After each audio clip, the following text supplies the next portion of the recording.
പിന്നെ വിശക്കുന്നെങ്കിൽ ഇതോടെ പഴം ഇങ്ങോട്ട് പഴം തിന്നു. അവൻ നല്ല കംഫർട്ട് കേട്ടോ. നിന്റെ അടുത്ത് നിൽക്കില്ലടി.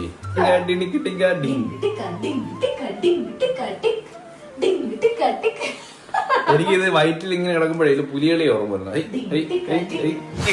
അങ്ങനെ നമ്മുടെ ലഞ്ച് ഡിന്നർ ഇവിടെ റെഡി ആയിട്ടുണ്ട് സുഹൃത്തുക്കളെ. ഡിന്നറിന്റെ സമയം എത്ര മണിയാ? നമ്മുടെ ടൈമൊക്കെ ഇങ്ങനെയാണ് ഗൈസ്. അവന്റെ കാര്യം കൂടെ നോക്കിയിട്ട് വരുമ്പോ 11 മണി. ഇതൊക്കെയാണ് നമ്മുടെ സമയം. നമ്മുടെ സമയങ്ങളിലെല്ലാം താളം തെറ്റിയുള്ള സമയങ്ങളാണ്. നല്ല പയറ് വറുത്തതുണ്ട്, നല്ല അടിപൊളി മീൻകറി. ടേസ്റ്റ് ചെയ്ത് നോക്കിയാട്ടാ, സൂപ്പർ മീൻകറി. കൊള്ളാടി മോളെ.